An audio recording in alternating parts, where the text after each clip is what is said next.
My name is Bart Kelly. In this month of November 1977, I'm completing my 36th year of working at Bell Helicopter Textron and its predecessors. Recently, among other things, I found an opportunity to compile a motion picture, which I would like to narrate for you. The title of the film is The Birth of the Bell Helicopter. But first, a few words about Arthur M. Young, the inventor of the Bell helicopter. A native of Philadelphia, Young was born in 1905. He studied mathematics at Princeton, where he graduated in 1927. He felt a very strong urge to invent something radically new and spent some time casting about for a field of activity. Arthur Young's initial method was to spend a week or so in various cities, such as Philadelphia, Washington, Detroit, and New York. He would check into a hotel room and spend his days in public libraries, looking up all the entries he could find under the word helicopter. He found that a helicopter had succeeded in hovering for a few minutes in Ohio in 1923, and he read accounts of the experiments of many pioneers in the field. His next step was to set up a small aeronautical laboratory in the barn of his family's home in Radnor, near Philadelphia. In 1929, if you announced that you were working on a helicopter, you were considered eccentric, to say the least. This first scene will show a 10-foot diameter model with propellers at the tips of the blades. The propellers are driven by a centrally located reactionless gear driven by an electric motor. The reactionless gear was the subject of Arthur's first patent. Now, this flight is typical hovering instability. The next scene is about 9 years later in 1940 in Arthur's barn in Paoli, Pennsylvania. Hovering stability tests. These scenes are taken from the movie entitled Principles of Stability. Those are independently hinged blades, but nevertheless, in spite of those hinges, the rotor follows the mast perfectly. Now, there were authorities at that time who thought that that would not be the case. In fact, it was even in printed reports. But Arthur quickly proved what is now obvious, that even the hinges will not prevent the rotor from following the shaft very rapidly. This is typical of the model testing that he did.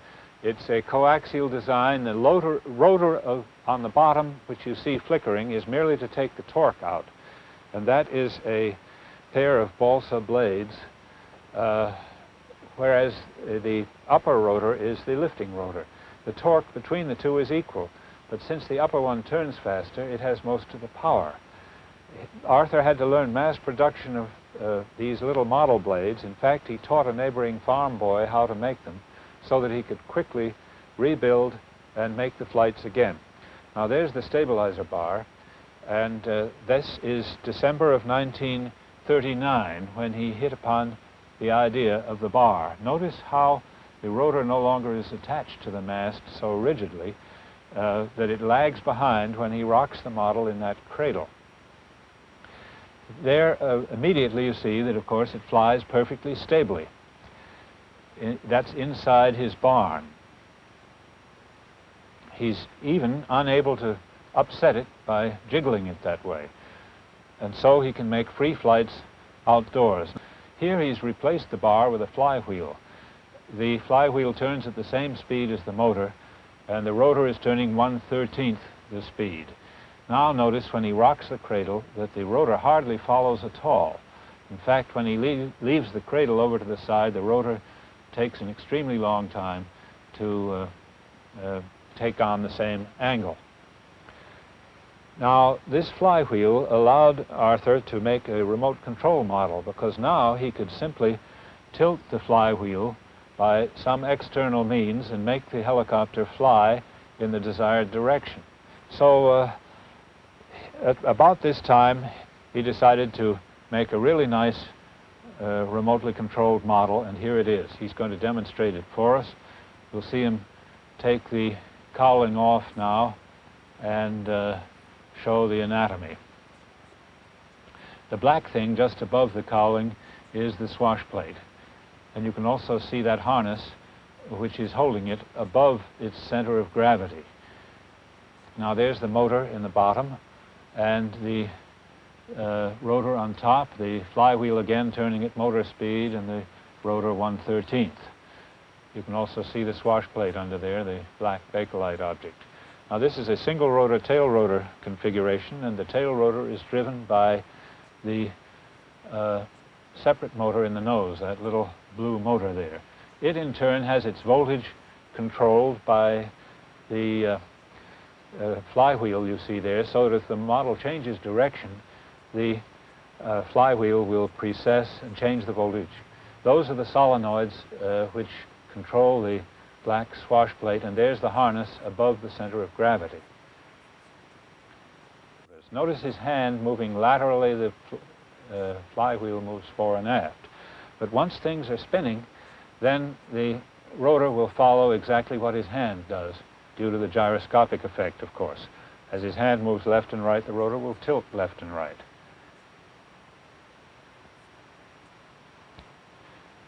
And now we see that there's quite a breeze here. That's the reason for the smoke.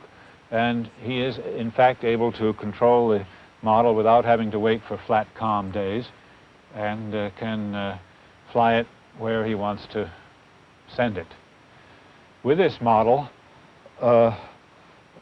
he went to Buffalo to show it to Larry Bell, whom he had met through a mutual friend. And Larry Bell was instantly fascinated, not only with the model, but with Arthur Youg. By the way, notice that landing gear. It's very important because you're going to see a lot of it later.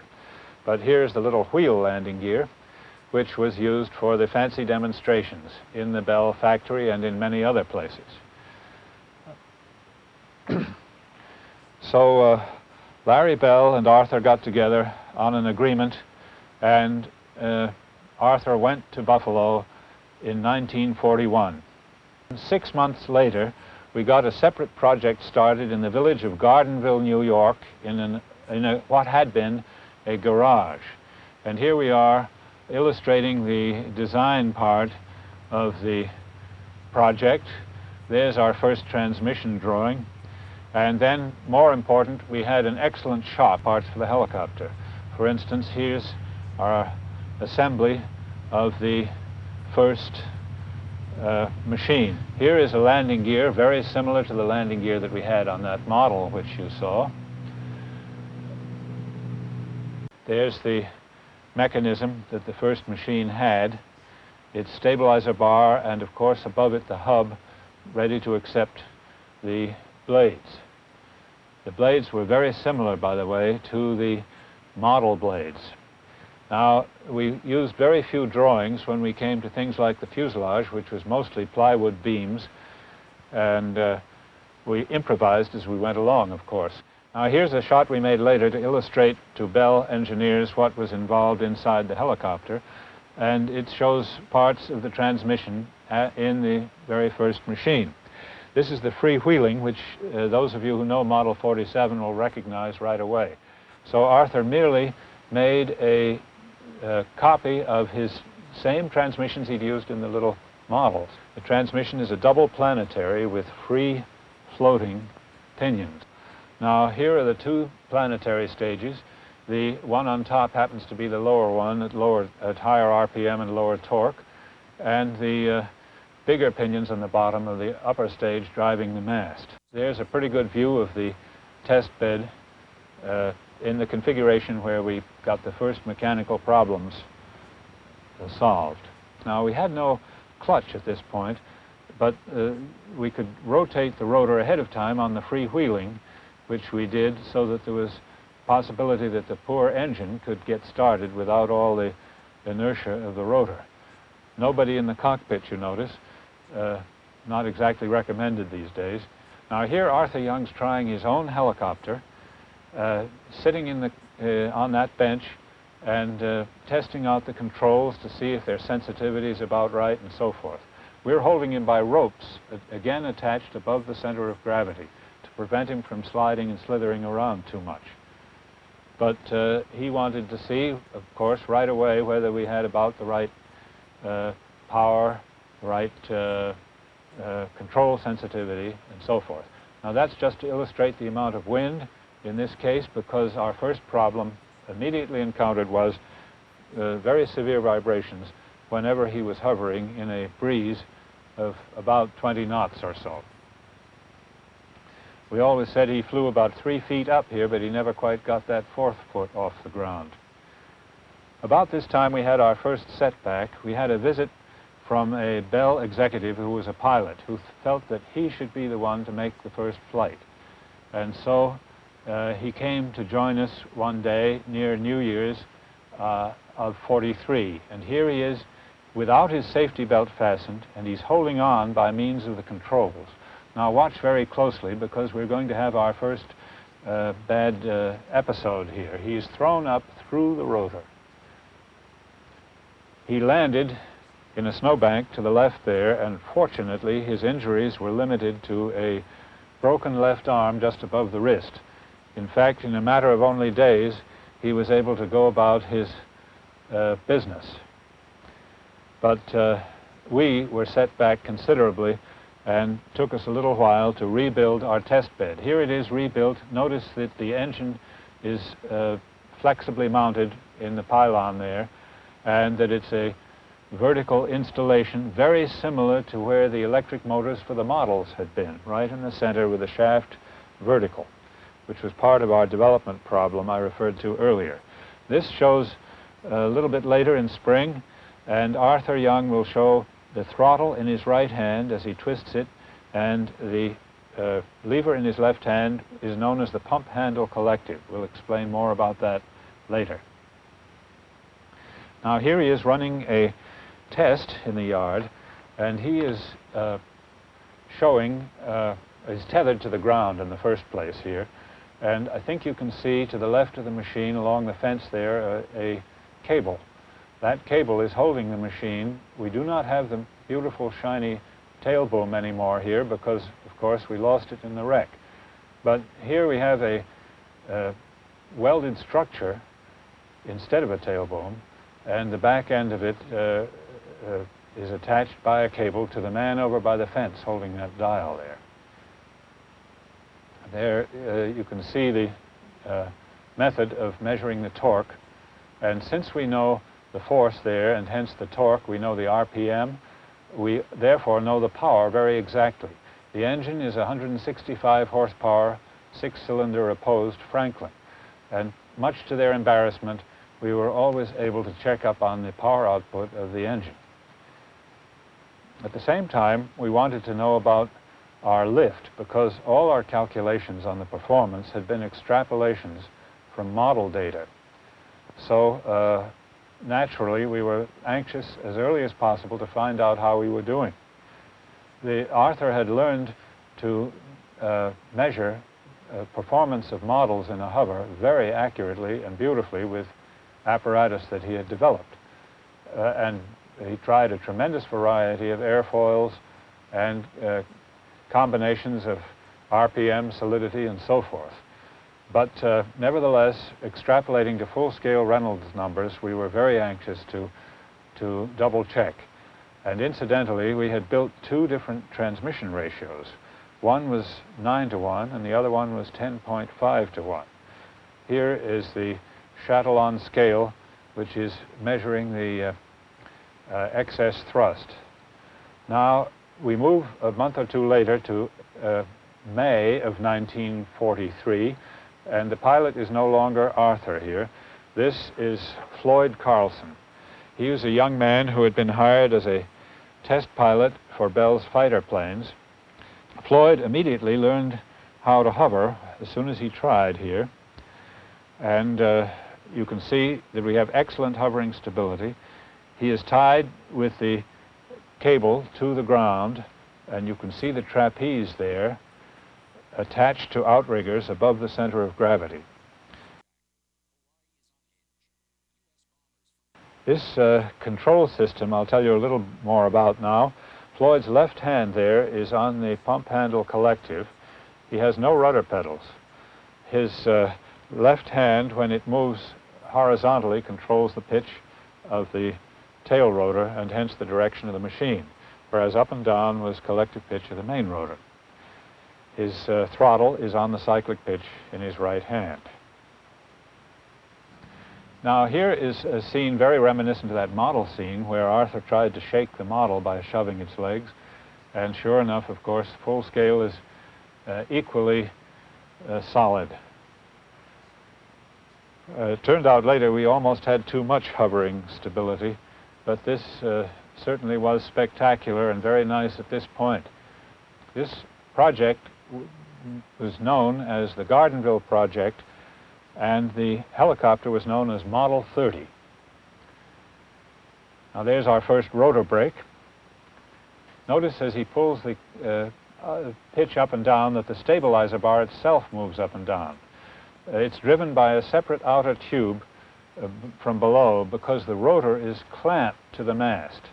The device, which you can just barely see through the bar there, is an enormous clamp so that the mast did not have any splines or stress raisers. The only way we drove it by the transmission was a brazed piece at the bottom which had splines on it. In this way, we felt that we had a reliable structure with uninterrupted path for the large force of torque. There's the cyclic pitch, which is very conventional. Inside the bar are mixing levers here because we do not have the flywheel, of course, and so Art had no way of controlling the helicopter by pilot motion unless he introduced levers inside the bar. They're called mixing levers. At the time, we called it the fixed stick control. And in that way, that was the first major invention that had to be added after we got to Gardenville and before free flights could be made. There's the throttle with conventional linkage to the carburetor. And that is the chain controlling the pitch of the tail rotor with an Acme thread there when he moves his left hand horizontally. And that shows the tail rotor with quite considerable over-design because, as you'll see, the parts are very massive. We later learned to make them lighter. Now here comes one of the very first free flights. You can see how he flies around this newly mown field, but right away he found out that he had tremendous stability but not enough controllability, that as soon as he flew with any speed, even that walking speed there, the forces tended to rock the bar around and he would have to counteract with his stick. Now 19 days after we decided to stop flying and go after the problem, we wheel the machine out. Just clearing the door there is a mechanism on top of the rotor which was thought of by Floyd Carlson. At the end of the yoke of each blade is a socket, ball and socket joint, so the blades are still free to change pitch, and as they cone upwards they stiffen the structure, and the result is that the blades were stiffer in the chordwise direction, and hence the machine could be flown faster than the 20 mile an hour which had been stopping us before. Of course, we're climbing all over it to make sure all is well after it's done some tie-down running. So he gets some fuel put on board and he starts to hover. That's a good illustration of the two control levers, the pump handle collective and the cyclic with the throttle on it. Right away, Floyd was able to fly faster than the 20 miles an hour. There it is, and we're about to make forward flight tests. We didn't trust the airspeed system that we had, so we used my car and its speedometer to check the speed of the helicopter. These were our first really free flights. There were a lot of people watching. Arthur Young's dog, named Brian, was the first passenger. He got a ride even though it's supposed to be only a one-place machine. Now, since we were able to get flights up to reasonable speeds, like 70 miles an hour and so forth, we had to dress up the helicopters. We get to Gardenville Airport, and immediately Floyd makes autorotative descents. Here's the first one, where he lands with considerable forward speed and a mild flare. Now watch extremely closely, and you'll see our third attempt that Floyd made. There it is, on the leader of the film, and pieces are still falling out of the sky. Of course, right away we started talking about what happened, and we saw that a bolt had failed at the bottom of the tail boom attachment, but that the up force on the boom had been much too hard during the flare. There's Arthur, lost in thought, looking the situation over, as Floyd is saying we should have a different landing gear configuration and perhaps raise the tail rotor. So now we have Model 30 Ship 2 being rolled out. The Swedish yoke is still there, but it's down in the plane of the rotor, so we called it the Diamond Truss this time. You'll see that this time we do have rudder pedals, and we have a collective pitch in the conventional location. There are the pedals which control the pitch of the tail rotor, and the tail rotor has been greatly lightened. We did have a fatigue failure of that particular tail rotor, but Floyd got it down okay. Now we also have a clutch at last. It consists of this machine did a great deal of flying. You can see the little Fram dampers there to look at vibration frequencies. Many rescues and demonstration flights were made with this helicopter. Now, at last, Larry Bell is going to get his ride. At about this time, we felt rides could be given, and it's early spring now of 1944, and Larry has his ride. Now here's a demonstration indoors. This is the first flight in the Western Hemisphere indoors of a helicopter. Floyd had some trouble with the dust, but he had practiced in the morning, and the only problem that he really had here was the searchlight. I think you can see that he's trying to avoid looking ahead here and getting out of the light as fast as possible. This was for the Civil Air Patrol sort of celebration. It's April of 1944. Now we go to July 4th, 1944, in Civic Stadium, and here is Ship 1 rebuilt and rechristened Ship 1A. Notice the tail rotor is up in the air, and the rear wheel is no longer so robust. It's pushed forward so that Floyd is able to land in autorotation in a flare. This is a celebration for defense plant workers in Buffalo Civic Stadium.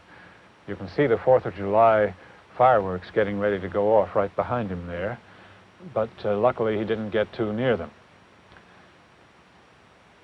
Now, after this demonstration, it was decided that we should do some professional flight testing with this helicopter. Here's our voice communication. Of course, we didn't have telemetry or anything like that.